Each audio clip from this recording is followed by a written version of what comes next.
Hey, so today is only the work piece, right? Today there's no GUI thing. We don't know. Yeah, that's what I discussed with Archana. Let me see. So Isha, do you know what it is we're doing today? It's saying meet computational mama and GUI persona making. Yes, that's what I know. I think there are 2 meetings scheduled. Let me just check. I did it in two bits Yeah. because 6 to like 7 onwards, I have to be with my son. Hmm. So So this is still 6 to 7, right? yeah. Yes.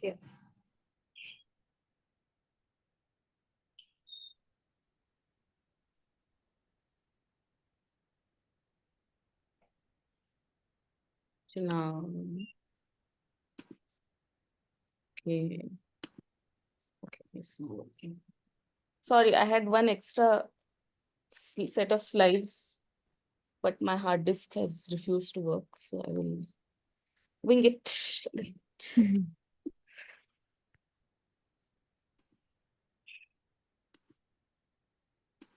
you have a particular time till which you want to wait for people to join? Usually we just wait for like 3-4 minutes. Sure. We can wait till 6. I think we have 11 people, so let's just wait till 6:05, I guess. Okay. Cool. Yeah. Okay. Hello, DL. Hi. I didn't know you were part of this cohort. Oh yeah. So is today like is more of a question answer thing or So basically, it was supposed to be a little bit about my work and then about persona building, which was supposed to be a 2-hour session, and I couldn't give at this time 2 hours. So we split it into two. And I'm not exactly sure what is your persona building like exercise. If there's something, then I will accordingly figure out with that. But maybe we can let me show you some of the work that I'm doing, and then I mean, I know Suhasini is an artist, but can you guys others tell me what you guys are up to?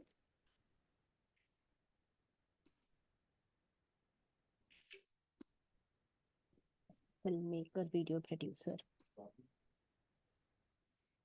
you suddenly went on mute?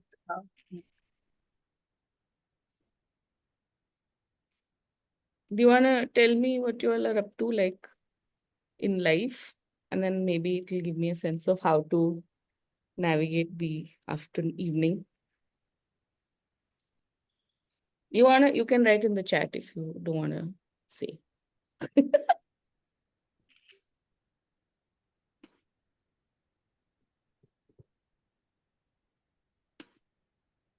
Hi, Ambika. I'm Vanshika. Hello.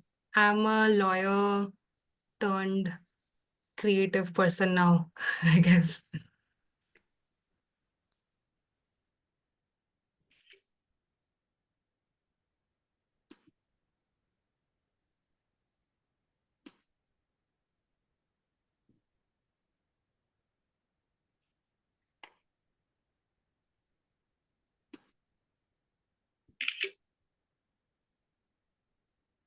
I'm building software products, but nothing as fun as what we get to do here.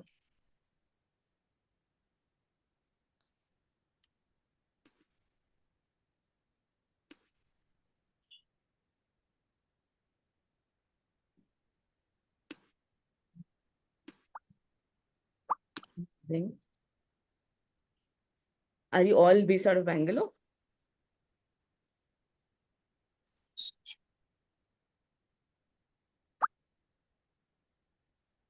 I'm in Mumbai. Are you in Bangalore?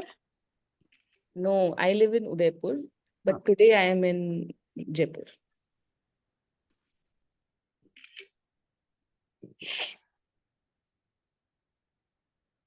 Okay, amazing.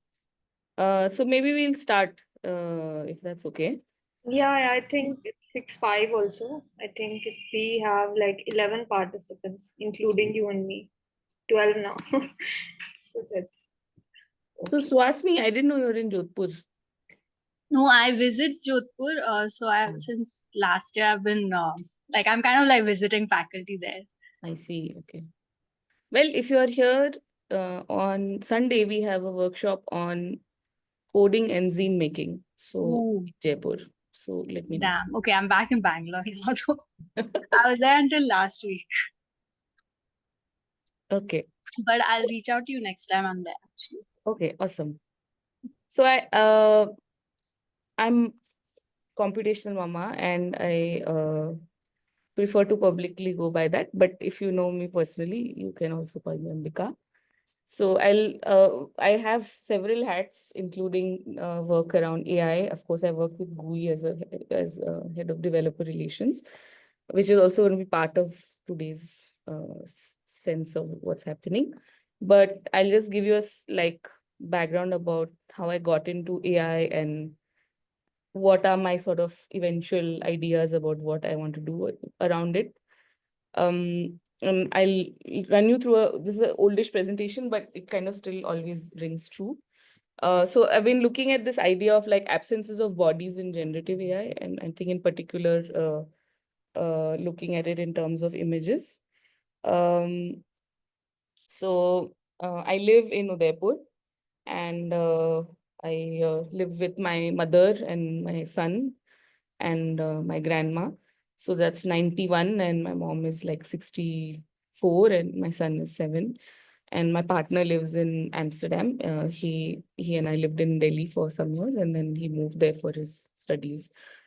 And before I knew anything about coding, I used to be a museum designer. So I built really big museums. I've been part of design and project management teams, like 1 lakh, 2 lakh square feet, and also like 1,200 square feet. So this is the Viraste Khalsa in Punjab, which is a museum on the history of the Sikhs. So as part of like art direction and looking at project management, I've also built very tiny 1,200 square foot museum, which is now actually demolished. It was in the heart of Jaipur, on the history and culture of Rajasthan folk music.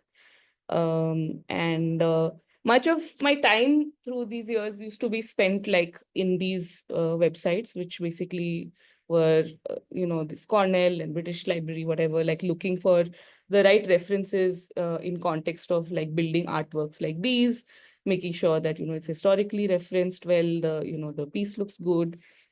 And many times I would come across pages like this where the record was available, but only if I could travel to the British Library. So it was very interesting, and I felt like it felt like, oh, our own history is kind of like there's a block for us to be able to see it. But it was a way I was like absorbing things about my own culture, but of course through the perspective of the British. And I also came across this image in one of the projects that we were doing, which is basically like kind of a medical students operation. They look like looking at the operation, and there's this very interesting like ghostly look to it. Um, and the reason it looks ghostly is because obviously they had to like be really still for really long because it takes long exposure. But I think now those contexts seem so irrelevant almost, and it looks really interesting to see what this means. I shoot my son's very lame jumping videos at like 120 FPS. So these is really like a world apart. Uh, so yeah, and it was kind of like giving me this idea of like what there is this term from Derrida called the archive fever, and I was like really looking at this idea. And to me, where it like really aligns with today's world is like this like late capitalism and this excess of data collection. You go to any website, they collect your data. Data is all money, money is all data. Those are the kind of conversations one hears in corporate setups. And it was interesting to me to see like there is so much data, but there's still absences. And I was looking at what are these ways in which I can measure these silences. This concept of measuring silences comes from Spivak's essay, Can the Subaltern Speak? And I was looking at this idea of like, how could I use prompting as a strategy to unearth AI dataset biases? And the reason that I wanted to use prompting was fairly simple. An average image data set for a generative AI image model is over 5-6 billion images, sometimes even up to 60 billion images. And I don't feel like as an independent artist, I would ever have the resources to be able to go through all of them. But there's this interconnectedness of text and images that's so evident and so evidently biased that it was interesting for me to see where prompting can be used to unearth these biases and not really be stuck in this idea of like, let's make the best image out of this, but rather see how can we kind of tweak this and like, like kind of do chubby and like get something interesting out of it. So this is a very, very early piece, which is when like generative AI had just started to like gain pace in like 2022, which now seems like, oh my God, an eon ago. But there was this like notion that, oh, you want a good style, you should say style of Van Gogh or style or whatever. And obviously the reason is that, those are well-documented artists who have like great annotation, data sets are readily available on the internet. And that allows model trainers to like use it, as much as they want. And then great images come out of it and they can say, hey, look at our great model. It like makes the best Van Gogh image. But I was so not interested in making a Van Gogh like style. But at the time I was reading this book called The Baby on the Fire Escape, which is a series of not autobiographical, biographical like anecdotes and stories written by Julie Phillip, I believe, who was like looking at the lives of artists, women artists who were mothers. So like the likes of Alice Neal and oh gosh, this is so long ago, I can't even remember so many of the names. But yeah, like it was a mix of writers and artists. So of them, there was a particular one called Alice Neal, whose work really like it was very, very thought-provoking and very evocative. And I was like, what if I write the style of Alice Neal? Now, please Google Alice Neal's work. I don't want to like go there, but I was trying to use those ideas and like use these notions of what it means to be part of motherhood and the dailiness of it, and looking at like simple things like eating, laundry, whatever that might mean. And then also like constantly working, being like always work from home. So, like being a work from home mom is a fairly intense thing. It requires a lot of gumption. So I was just looking at these ideas, and these like animated images were like a tool that had come up at that time. And I kind of started mixing it with other artists' works that I was liking. And I was noticing that there were some things that were feeling a bit amiss, and I couldn't really place my finger on them. Um, oops. So then I thought, okay, let me like really like explore this idea of what I mean when I say motherhood and like giving birth and being a mom, and what does gestation look like to AI. So on the left, you'll see that I did a couple of prompts. I think if you use some of GUI's, like the AI animation tool, you can like move between two prompts. So this is not that tool, but it is a early version of that technology. Like I would say just maybe a few months before it became a little bit better. So I said, okay, birth in a hospital versus home birth. So I don't know what's happening to the video, but so basically when it moves to home birth, you suddenly see the race of the mother, kind of mother or the female figure changes. Whereas when it's the hospital, it's more of a white mom. And same if you see the one in the middle, I did two very simple prompts with nothing. I just said mother working in an office, in a child's room. And I said, mother working on a laptop on top of a garbage pile. So as soon as the word garbage came, it did a quick association with some racial ideas, and it gave me a lot of Black and Asian women. Whereas when I did in a child's room, it was kind of like a white woman. And it was not something that I purposely knew. It was just something, like, as I said, I just unearthed it. So it was interesting to kind of see these experiments and like push what that could mean. So when I figured this out, I said, okay, what if I just change one word and like do 100 images or 20, 30 images with just changing one word. So I said, okay, detailed painting of a woman giving birth to a baby versus an Indian woman. So you can suddenly see there's a sari and all of these technical settings and everything was the same, even the seed number, whatever those things are. So the ones of you who are a little bit more technical. The only thing that was different was the name of the birth giver. So here it's Alice, and then there's like a little bit of a Christian tone to it. When I did Mrinalini, it suddenly became a modern Indian, like hospital kind of coat thing. I did Fatima, suddenly the images like changed again. And I said, okay, what if I do male? And then when I said David, it basically just took it to Rembrandt and David and just kind of like pushed it to that edge. And then I did Asim, and then it kind of like was still a hospital, and then there were men, but I mean, okay, I was just like exploring what that could mean. So then it got me back to this image where I was like, oh my God, this is like, what can I do if I say like I want to evoke a feeling, speculative fiction or even a reality of sorts, which looks like this, like uh, an image which for me, like I've seen hundreds of images like this in the course of my 10 years as a museum creator. I like just constantly going through these archives looking for these images. And I think it's one of the reasons I am so good at prompting is because I had a fair amount of time trying to just like look at art styles and like understand what all of that means. And I think primarily as an AI image prompter or a video prompter, the person who excels the best is the person who's had an art direction background or has the skills to be an art director. And the reason is very simple. The reason is that when you're an art director, you need to talk to a carpenter also, and you need to talk to an artist also, and you need to talk to the client also. So you learn that the same thing, the same vision has to be always shared in a different way. And that's really what prompting or anything related to AI prompting, whether text or image or video is just learning what is their language and just trying to figure things out with it.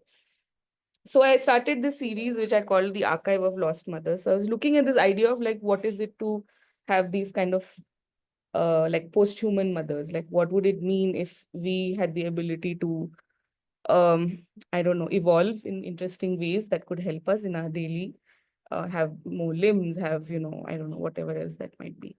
So in those contexts, I started building these images of like what could that hospital look like and what could it be in the current situation. Maybe there's an archive inside that's still lying around. Maybe there are these old tools that are there. And then I started building on top of those images. And as the images unearthed, and this was like, I don't know, maybe 2023 or something. When I started to put them online, I think there was maybe even still people now can't tell sometimes the difference between an AI image and a real image. So people were asking me whether I had actually found an archive of images like this. And it was really interesting. So I thought, okay, maybe I should build some stories around it. And my mom, she works in the social health sector. And in Rajasthan, that's quite intense, like at least it was for many, many years. So one always knew of these stories of, a woman who's given birth so many times that she went to squat on an Indian toilet and the baby came out, or like, constant like stories of abandonment and this and that. So I was like, okay, what would it mean for me to like look at these ideas and build these stories of this like archive that was this like hospital that was meant to like curb these post-human moms and what was happening to them. And the stories actually came after the images. For me, the art direction for the image was very much about the body and where it was seated. But the stories were like made afterwards. I think that's what a lot of people are doing now. I feel like a bunch of artists were doing this kind of stuff. So sorry, a summer holiday hai to there could be many sounds coming in the back. There are no guarantees. Because I know how to code, I was like, okay, what if I made this website? All these years I've seen websites like this, but what if I could make it? So this is still very much there. I have not tested it today. So if there's any bugs, please let me know. Which is actually, it is actually supported by GUI credits. So shout out to them.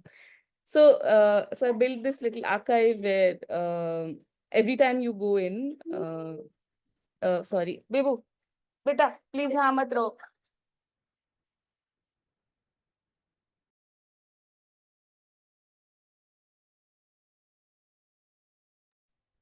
Sorry.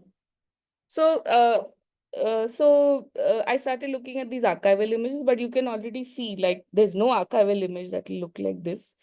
But definitely it was at a point in the OpenAI's DALI model, because it's trained constantly, that it was relating 1950s and 1960s to 50s ka films, which had a lot to do around the idea of the moon and, this very sparkly effect. Like if you see old songs that are around, two people romancing in the moonlight, they look very similar to this. And of course, this vintage, like, I don't know, robot or whatever.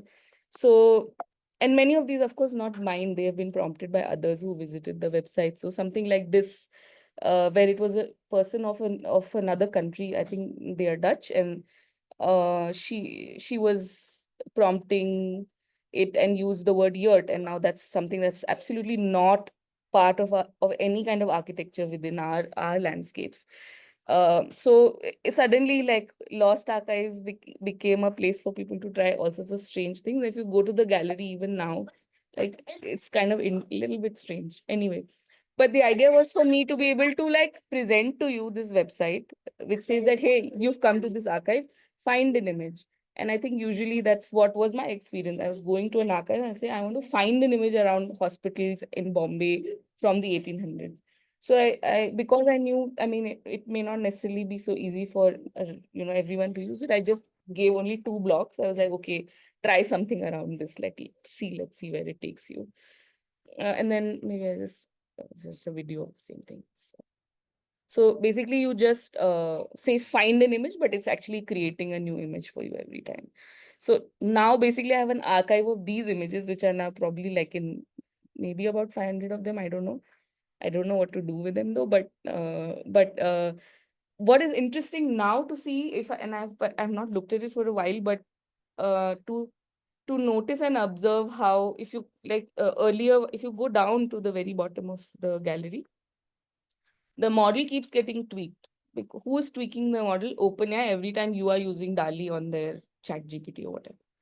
And how does it get tweaked? When you want to, in Midjourney, it's when you upscale. In DALI, it's when you thumbs up the image or say, hey, this was great. So it takes that feedback. And who is the people giving these feedback? People who have access to technology, people who can pay for it, and people who have a assumed sense of aesthetic, which is outside of so many other aesthetics and sensibilities that are out there in the world. So basically, first you started with this sense of sorry, okay, maybe I'll go back to this later. You start with the sense that if you now if you type give me an image of a mom, it will not give you an image of me 36-year-old. It's going to give you a person who's 50, 56. Why? Very simple. Data annotators have to be adults to have jobs. If they're adults who have jobs, they're 18 plus. If they're 18 plus, their moms are 50 plus. So they are annotating 50 plus. Very simple. It's like, sometimes it's like they say, it's like this banality which we always like miss out.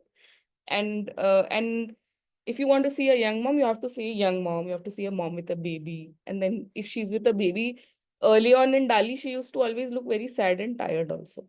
So, so it used to be very interesting. Like, I have so many of these images, but obviously, like, I can't show you everything. But the journey of these models has been, uh, it's so focused on a specific aesthetic, so focused on market, and all of them are annotated by humans at the end of the day. So, like, even by just a couple of prompts that are outside of the norm, you really see where it's going to take you. Like, you really see a very different kind of, like, you see the glitches, I would say. Like, for me, that's the easiest way to say. So, for example, I did a workshop where I said, okay, write about one person who you care about and you make an image. So someone said, okay, give me an image of my older sister, Alice. So it gave a white woman. This person was from Singapore. And then he said Alice Wong, and immediately it gave him an Asian looking woman. And because he said elder, it gave him an old woman.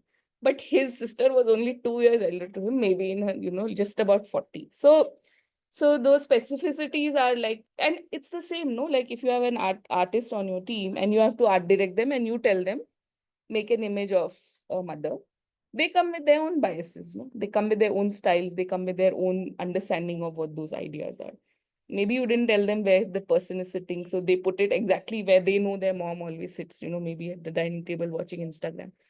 What do we know? So those are the kind of like biases that are there, and I don't feel we really need to be so technical that we go in and like search through those data sets. We can really easily, like very easily, like break the system and figure it out, like just by prompting a couple of times.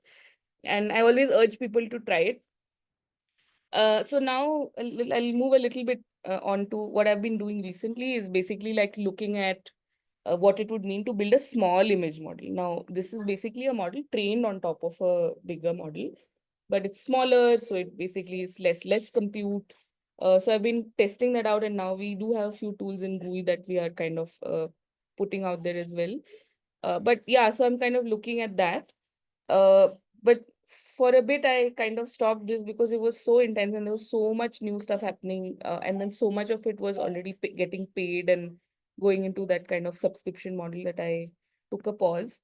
And I started to do something really like very strange and very technical, where I was like, I live in Udaipur, which has more than like 200, 250 days of clear sun in the year. And I was really like stressing that every time we are like, we used to Google things and now we suddenly chat GPT things. And that like energy wastage is really insane. Like just for like a question like, oh, where's the best pizza in like Bangalore? I'm putting chat GPT search. So it's not only calling like some Google or some search server, which also has its own energy, then it's calling this LLM for this really dumb thing. So I was like, okay, can't I just like do this on my own? And like, what does that take? And shockingly, it's actually not as technical as people think. That if any of you are actually like just product managers in offices, you can like pull this off. You don't even have to know that much code. Like it's just like 4 or 5 lines of code. So I just kind of started tinkering with this idea. I had a small Raspberry Pi, which is like a credit card sized computer. It's like about 3,000 4,000 rupees, which I had anyway lying around. And I was like, okay, let me buy a solar panel. And in India, solar is big hype. So it's like, was 2,000 rupees ka panel. And a battery, which was like 800 rupees, which I bought in my electric, supply uncle. He found some other guy and they gave me a battery like for 800 bucks. And I didn't even put any mount. I just took a big nada and I tied it around a pillar in my house. So like I'm really excited about feeling like one can do a lot of things and one doesn't have to feel so polished about them. One can like make things work very excitingly and very simply. And it also gives you a sense that why do we always feel like all our systems should be 24/7 up all the time? Like, just to ask a question like pizza, I mean, it's okay. Maybe we can even ask it to a friend. I don't know. Just message someone. So, yeah, so I've just kind of hosted it here. This was a poster I built for somebody. The website is available here. Yeah, yes, it's working. So if you are interested in how I've been building it, you can see that here. And because it's a very small computer, like I would say it's even a little bit less in its compute power than anyone who owns a phone from that is, a little bit like say an iPhone, even an iPhone 14 might have maybe a better chip than whatever I'm using on this little computer. So I started to test it because obviously I'm like that only. So I was like, okay, let me give it few simple things to do. So I was like, okay, what is the capital of India? Who was Julius Caesar? Who was Caesar, emperor before Julius Caesar? So these are two very typical questions that I know any tech bro might ask. But then I was like, okay, now I'm going to test you a little bit. Who is Gayatri Spivak, which is who I've been talking about for measuring silences. And then I was like, okay, what is her most famous written piece? Now, this is something we are doing at GUI also, which is called like golden question answer, which is like for a given question, what is the best answer that a human would give, an expert human or somebody who's kind of done a bit of research, and how well is the AI faring against it. But I didn't want to like do it so in such detail. I just took some screenshots. So, and I did it with two models. One was called Tiny Llama and the other is called Tiny Dolphin. And my sense is that in most common situations, like say looking for a pizza joint with a bit of Google search, a model like this would work just as well. And you don't need like, bloody whatever other models we're using. I don't want to name names. So, and like we don't have to have the best of best for something so simple. And this kind of race is really, I mean, it's a bit silly. But so I was like, okay, tell me, what do you think? So, okay, it gave some answer for Rome, which is also kind of incorrect because actually Julius Caesar was not technically an emperor.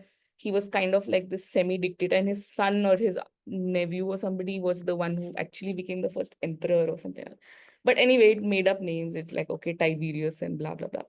And then it went to this Gayatri Spivak. So now again, here is where the bias comes in. So now think about this LLM as a person in your exam hall who didn't know the answer but still filled the sheet. They just filled it with whatever nonsense. But wait, when they see the question, they still try to make it relatable. They are not going to just write some random story. You still want some marks, right? So an LLM is, many times the hallucinations are like that, because at no point in an LLM's journey, if you put in a question, it doesn't spit something back out. It always has to spit something back out. And then if it doesn't know it, or if it's not sure about it, it will spit out some nonsense. So that's what happened here. It's like, oh, she was born in Delhi and in like 54, and her father was Avtar Singh Sapra, which is also obviously incorrect because Avtar Singh Sapra might probably, if they were a true person, belong to Punjab, and Spivak was very much from West Bengal.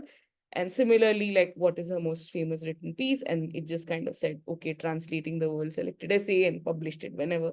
So just made up a lot of stuff. And the same thing happened with the other model, which was Tiny Dolphin, where it kind of just decided, can there be love after killing yourself? Which I don't know why, but so now I'm like really playing with this idea of like, what do these models have to offer, and why are they being hyped so much if they could answer even basic questions so poorly?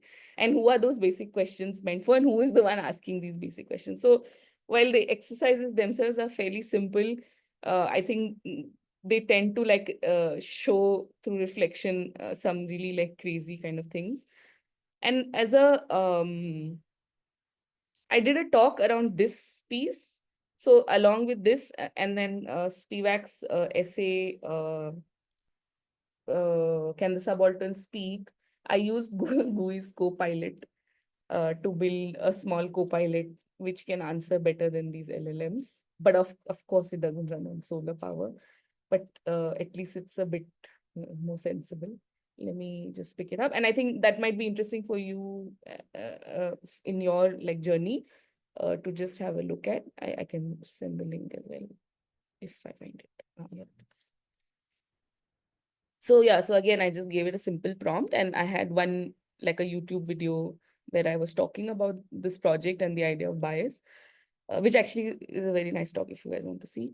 And then I put in Spivak's essay, which is a couple of pages, I mean, a little bit more, but yeah. And then I was like, okay, now tell me who is Spivak. Now tell me what is the subaltern speak, what is measuring silence. And then suddenly, like, obviously the answers are a bit better, and like it's so now my hope is that perhaps as my journey with the solar servers gets a bit better, I'm able to like reproduce something like this on solar power. Of course, they work really slowly. Like I can even show you. This is sorry, this is not open. Like I have a login because obviously my server is so small, it will burn if I have too many people on it. So like now Gemma, whatever, Google's new model Gemma is Gemma 3, and they have a very small model which is like one B, which is like 1 billion parameters or something. So and the biggest one, the best ones are like 27 billion or whatever. So I'll say, let us ask this.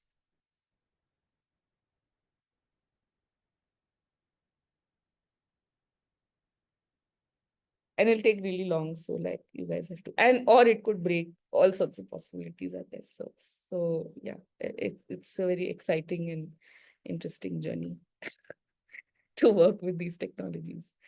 So yeah, so I will close what I had to say out here.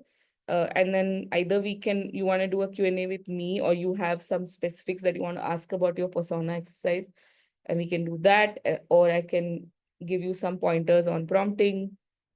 Do you want to like say things in the chat while we wait for this fellow to give us some answer?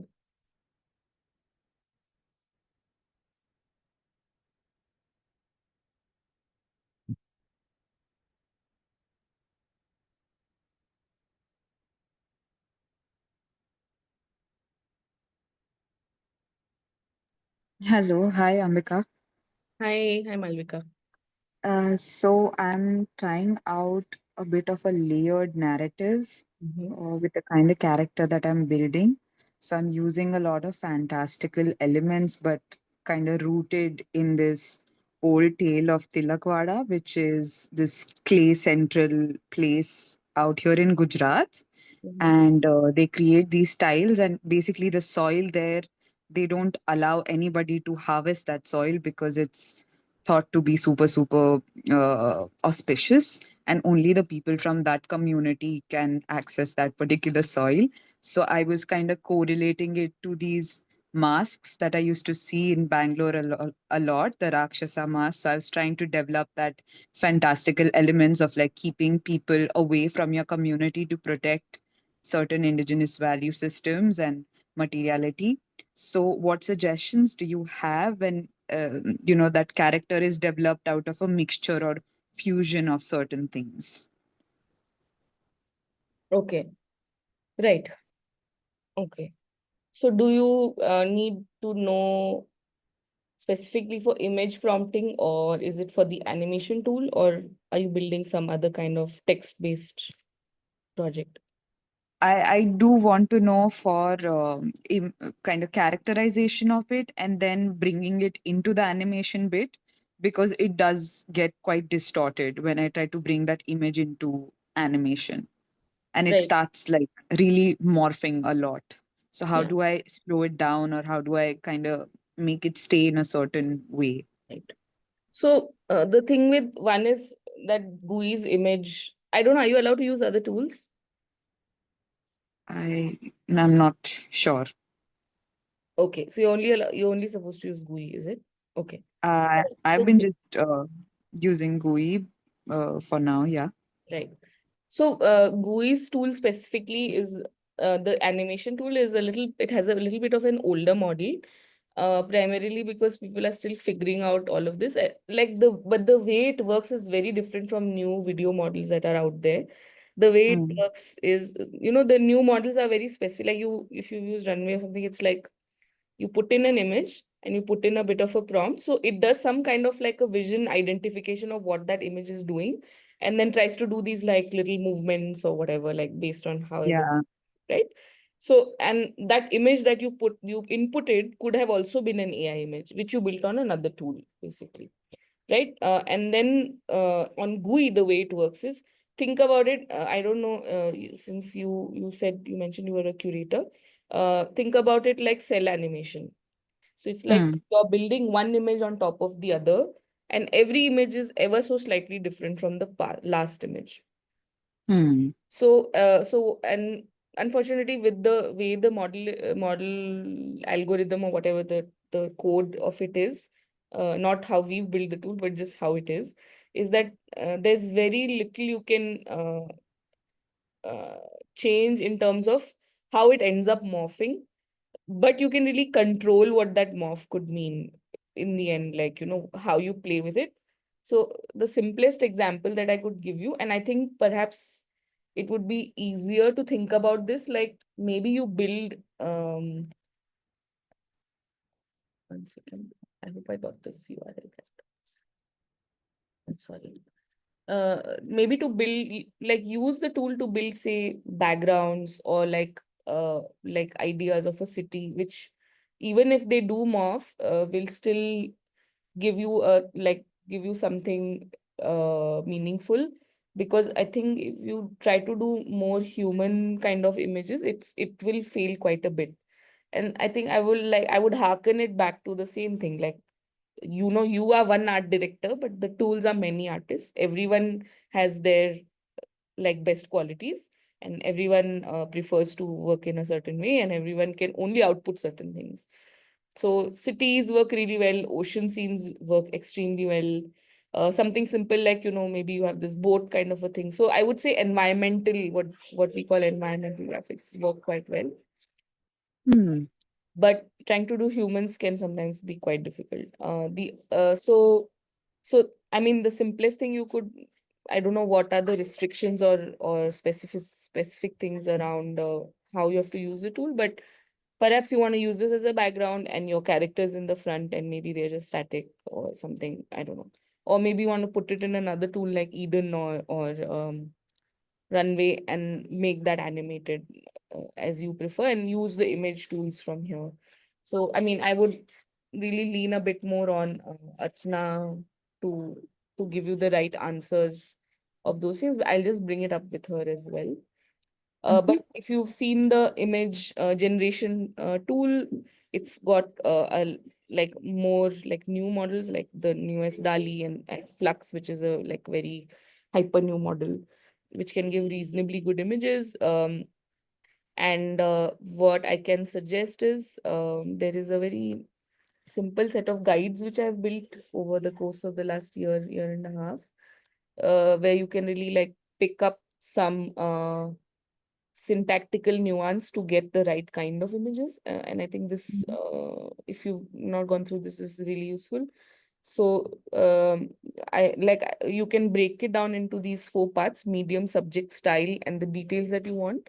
And this has always worked for me quite well for most of the image prompting stuff that we've got here. So I would say like, okay, what is in my mind that I want a fantasy like image of an astronaut in the middle of Bombay wearing some very unusual clothes and hugging a human. Uh, but how does this look like? So this is really like the brief from the client versus this is me explaining it to my artistic team, right? So I would say, okay, I want it to look like a Bollywood film still. Maybe the astronaut has the cyberpunk look and, it looks like a non-binary god. Maybe it has some kind of temple statue style to it, which will like help it evoke some kind of poses which we know to be very common. And then the detail is that it's hugging another person in the middle of the street, and there's this kind of sunlight coming in, and then you add these little sparkles of like cinematic lighting and things like that. So now this is the prompt, and then we try that prompt with I've tried it now with every single one of the models, and then it gives me a sense of what each model might give, because each model is like another artist and they have their own way of looking at the image. And then once you start finding the right kind, you kind of you pepper it with more things like, okay, negative. There are no negative prompts here, but there's a section, if you see at the bottom, for negative prompts in the settings, where you can say, oh, I don't want it to look really ugly. I don't want to like have. You can even say, I don't want X colors. I don't want multiple fingers or hands or whatever the kind of AI related things that people have to say about. I think that itself will kind of really change the way your images start looking. With aspect ratios, you'll start seeing that there's a different kind of like camera angle that starts coming in. They don't really work too well, so I don't recommend it. Square works the best. But then the same thing, like we've got the same link, same prompt, and we say, give it to me in the style of a Greek temple in Hollywood, Athens, whatever. And then what we can really add here is looking at it in terms of camera angles. That really makes a lot of difference. Uh, certain keywords relating to lenses can really change the way the image starts looking. Certain names can make a difference. So if I say astronaut called Rakesh versus saying astronaut called Steve, it's going to look really different. So that could be a way to look at it. And now I'll just read through the chats with people who have questions. Um, okay, my specific issue is, I think, common to others. We created a character and we are happy with it, and we want to keep using it in different poses and backgrounds. Okay, so I think we may not be able to help you so much on that, because there's you need a bunch of really technical tools to get the characters bang on, and it's still uh it's not at all a easy thing. Like people are still like in the technical world figuring it out. So I still feel that there's a little way to go. However, you can do styles. I will show that to you as well. Like if you have a specific kind of style, you can perhaps get it. Um, which is now through our new tool. But I have to talk to Achna once and how much you guys want to use it and how do you want to like figure that out. Right. So what okay, what's the next question? I've been struggling with image generator to keep the character exact as generated, but change only the background, and how do I do this? Yeah. So it's the same thing. Like I keep saying that it's sometimes it's a little bit hit or miss, like and that's just how the way the tech is built in the larger like AI world. So, and this is something everyone is trying to figure out, because I think for creatives that is really important to keep consistency in the story. Right. My characters are all a same family. How does one ensure that all of them look related? Very, very difficult. Let me even show you how crazy things can get on. It has a lot to do with the model. It has a lot to do with who you are calling through the model. So like if you see this is an early model that I was using. It was an open source model. All Indian women look the same in this. There's no difference. Absolutely none. Like same. So it kind of gives you a sense of where these images are coming from also. All same. So really things like this specificity is really like impossible currently. But if you really want to like, if it's part of a presentation, think like a art team. Photoshop one piece, put it there. What's wrong with that? Everything doesn't have to be 100% AI. Like it's totally okay to have workflows that mix things. And I think that's an expectation we all forget. When Photoshop first came out, nobody was expecting the whole thing to happen, and still doesn't. Many people still hand draw, scan it, take it onto Photoshop, then do something, add AI to it. So like you have to see how it fits into your workflow. Like at least for the creative people, I would really urge you to do that rather than thinking it's going to replace anything. You know, even the best of best AutoCAD will not replace the head architect. Still going to make a sketch on a paper and send it off to the rest of the team.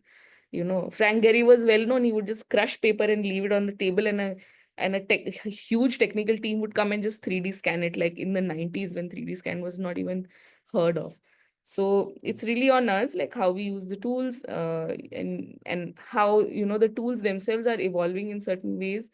So we just have to keep a little bit of an like we have to be a little aware of how and where it's going, but not feel overwhelmed, of course, by all of this. I will show you an example we did with Archana's drawings, which is here. So maybe we can also like explore it a little bit more. No, we do have 10 minutes. So Archana had a bunch of like 500 drawings, which she had never put anywhere on the internet, which she had like custom drawn for all of her friends for her wedding, um, as a wedding part of the wedding invitation or something. So we took like 40 of them and we trained our own small model on it, which is here, which is called a LoRa. It's called LORA, LoRa. And we hook it up. It only hooks up to Flux.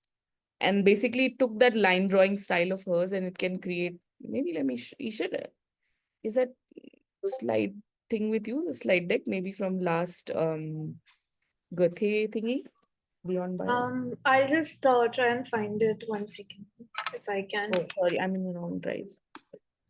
It should be on that Jaaga folder, like the common folder, I think. I'll just send it across. I don't know if we should be sharing it with everyone. I'll just show that specific set of things. Yeah. Can you see these drawings on a blue slide? No. I think I'm not sharing that. Yeah, no, we can't see. Yeah. I've shared the drive link with you, Ambika. I got it. May I Okay. leave it? Okay, no worries. Right. So basically, these were her original drawings. You know, her and her mum with Sean, with a cat, all of that. And it has a very specific style. You can really like distinguish it. I don't like, uh, I wouldn't like know how to call this on an AI image because like it's not part of some art appreciation course. These are very personal images which were never even put on the internet. So we used it to like train a model, and then when you use the same line, a cute line art of a young boy and his mom playing Lego, this is the base model, which is like Flux or whatever, versus right from Archana's. So like it's very hard to distinguish whether this is not Archana's. So I feel like it's very interesting how this came out. And then Sean like took it further where like he made Kamala Harris and and Donald Trump also in Archana's style of drawing. We've even like we were looking at it in all contexts, like artists, like deep fake. So we took an image, like bunch of images of me, and every time I said I want to be a president, it would make me Trump. Always, like not even a woman. Even though I trained, I said everything. I said be a woman here, a woman with specs, woman this, woman. Never, it didn't even for a single moment did not make me into a male. Even not even a Democrat. So anyway, so it's interesting, and obviously, like I don't know if it's connectable, but like flux models are all supported by by Musk. So I don't know. So anyway, so we also did it on like a set of Mughal miniatures, which were in Creative Commons. So and like tried to rejig that two women going to a bar or like driving motorcycle, a bunch of like tigers having tea or whatever. So this is a possibility, and maybe I will suggest to Archana that we try to see if there's a place to do a workshop around this. Uh, uh, I think that might be the easiest way to resolve your like character piece that you're all struggling with. I don't know what that would mean for AI, like the animation, but definitely you can get better images if you were training your own model. Though I guess it's like a bit of time and space and energy also. So yeah, so these are the possibilities with AI, and I think primarily it's up to you how you want to like use it. Speculative features is really easy with it, like you can just create anything you believe kind of a piece.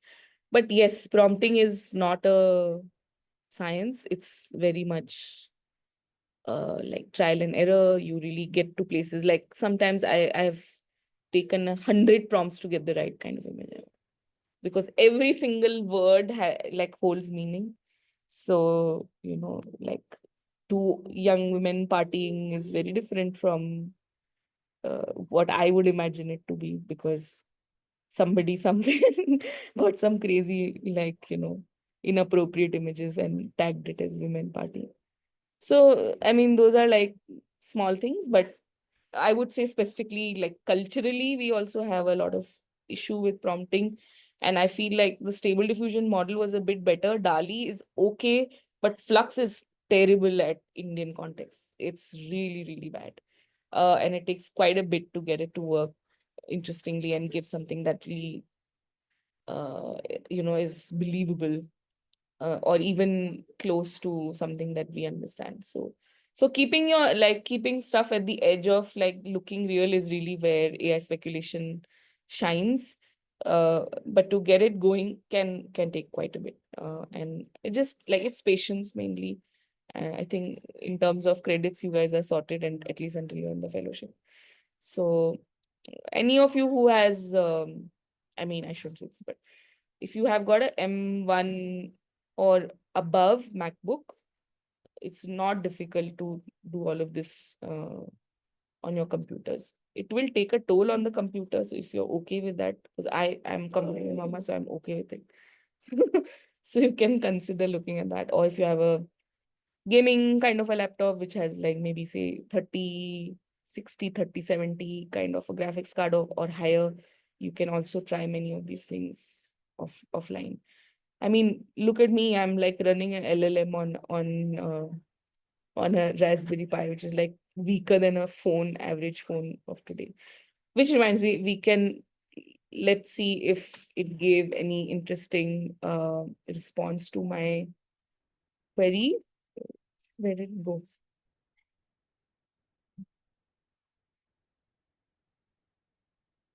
Oh, did I shut it? Let me see.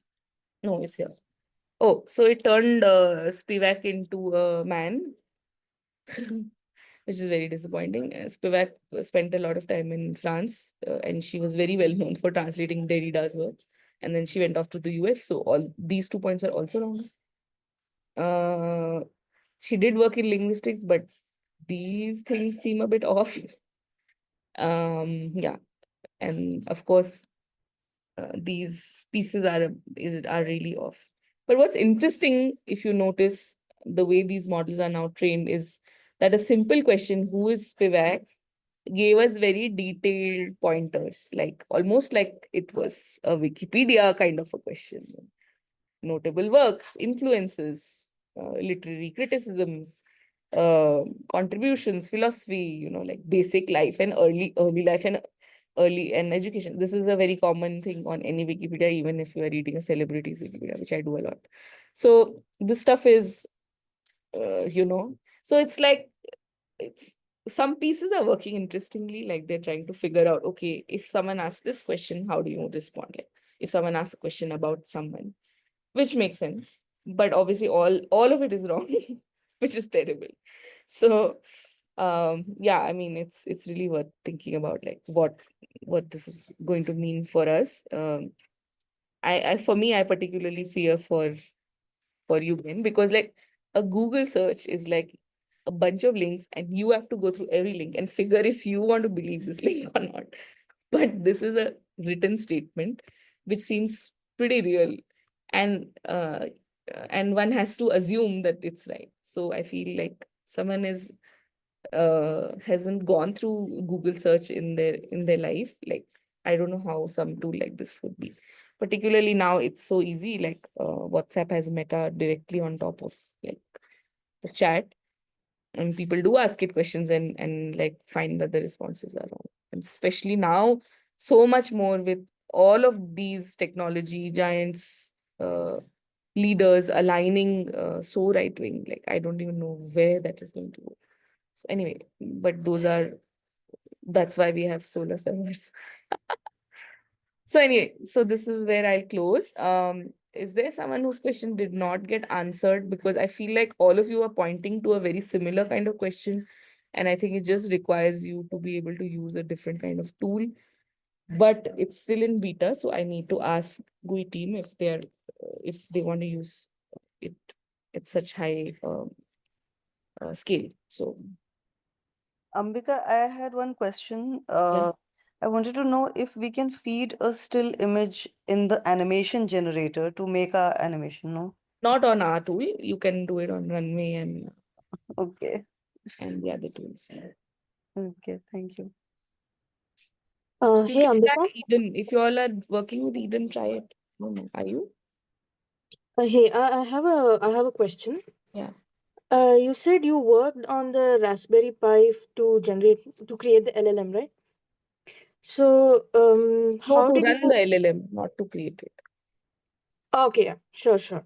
Yeah. So, you use the solar energy for this. You use the solar panels for this. So, can you like elaborate more on that? Like what do you want to know specifically? Like, how exactly you made the circuit connections for this? Very simple. I will show you. Yeah. Great. I love people who want to geek out with me.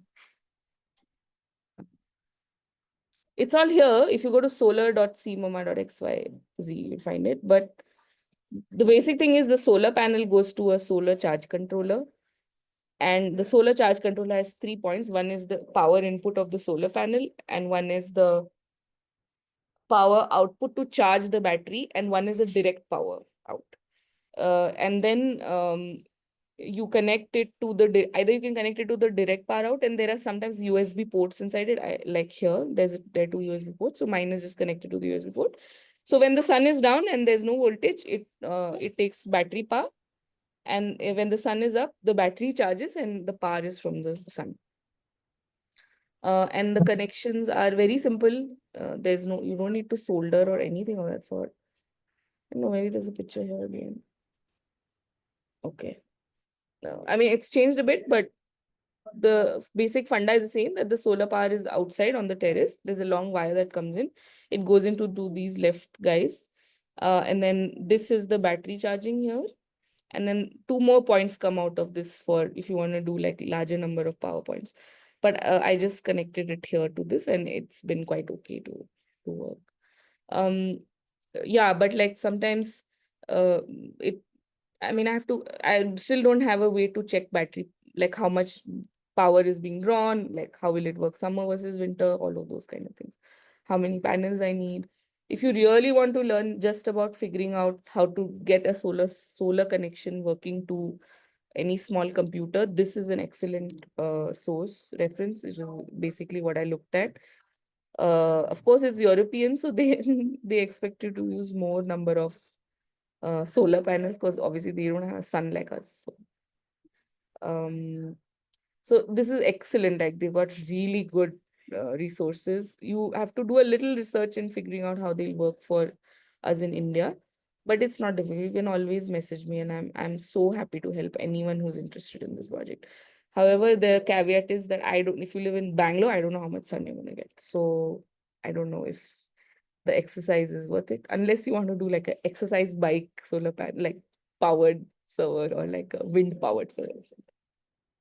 So so yeah, a lot of the stuff about how it's connected is here, and you can always ask me more, and I'm happy to support any questions around this idea. Sure, that was great. I had one Are more thing in you a mind. technical person? Yeah, I am actually studying electrical engineering. Right. I'm in the second year. Okay. So yeah, Yeah, so there's one then more it's thing. not difficult for you, huh? Right. Yeah, there's actually a device. It's for maximum power transfer. That it the like how the radiance of the sun, it depends on the time. Like if there are some clouds covering it, so you'll get lesser intensity of light. Yeah. So you have this device where you get constant current, no, irrespective of the radiance of the sun, no matter of how Yeah, much so radiation these is solar falling, all charge that. controllers are that only. They Yeah. have different kind of mechanisms. So like this is a 500 rupee controller. If I got the Mm. 5,000 rupee controller, it would be different. In fact, it's much more expensive than. And those are Yeah. much better for like larger, like you put like whole panel setup for your house kind of a Yeah. thing. Yeah. Mm. So I mean, it's like thinking about it like a maker and not thinking about it like someone who has to make a scaled system. It's just like if you shift that thinking, ठीक है, चलना चाहिए, that's more important. Yeah. Doesn't Yeah. matter, like ठीक है, sometimes power draw is low. Yeah, but thank you. You basically, are you talking about an MQTT? Yeah. Yeah. Yeah. Yeah, so yeah, but if you want to know more, there's stuff there. And if you also want to know the like software pieces, it's also there. I'm running it on Olama with the open source chat chat interface called Open Web UI. Very like it was like 2 lines of code, like so simple. Yeah. Okay. Thank you. This was really informative. Thanks, Mahima. Thank you so much, Ambika, for your time. And I also really enjoyed this session. I have no technical background, but your work is amazing. It was really engaging, and I really hope to, I really hope to thank everyone. I really wish to thank everyone who joined in today, and I hope more people can turn up tomorrow. So look forward to the session tomorrow. And once again, thank you so much for taking out this hour and for engaging with all the fellows here. Thank you, everyone. If you have any other questions, you can just, I guess, ping it on the group and I'll convey them to Ambika. Yeah. Right? Yeah. I would feel for tomorrow, I will talk to Sean, because if we need to do a training, an image training session, I don't know if the tech is ready. So Okay. I'm sorry about that, guys, but let me Okay. talk to Archana and Sean and get back. So we'll just keep that meeting on hold for now. Once you talk to Yeah. Archana. I Okay. think it would be advisable. And also seeing that I'm Okay. falling a bit sick. So I'm not Oh, okay. Hope you get well soon. So Yeah, for get well now, soon. yeah, Get for well now, I soon, just Ambika. cancel it for everyone. And then we wait for can a few hours. No, they'll be up in another few hours. Yeah, okay. So then, but yeah, I think what you all need is that image training module. But if we aren't able to give it to you guys, then it's not worth it. So let me talk to them and figure it out. And then maybe if it's just a matter of like rejigging your brief, then I can just give a simple session tomorrow and close it. Okay. So Yeah. let it be Yeah. on hold for now, and we can just Yeah, figure don't it. cancel it yet. No, we should Okay, discuss okay. first and then do it. Okay. Okay. Thanks, guys. Thanks everyone for Thank joining. you so much, Ambika. Bye, everyone. Thank you. Thank you, Ambika. Bye.